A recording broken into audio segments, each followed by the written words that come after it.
பலாக்கொட்டை கறி குழம்பு எப்படி செய்கிறதுன்னு பார்க்கலாம்.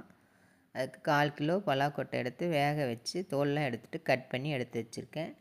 இப்போ மிக்ஸி ஜாரில் 1 டீஸ்பூன் ஜீரகம், மிளகு 1 டீஸ்பூன், சோம்பு 1 டீஸ்பூன், பட்டை 1 துண்டு, கிராம்பு 2, மல்லித்தூள் 2 ஸ்பூன் போட்டு நல்லா அரைச்சிக்கிட்டு, சின்ன வெங்காயம் ஒரு 8, இஞ்சி 1 துண்டு, பூண்டு 7 பல், தேங்காய் 3 to 4 டேபிள் ஸ்பூன் அளவுக்கு சேர்த்து நல்லா அரைச்சிட்டு வந்துடலாம்.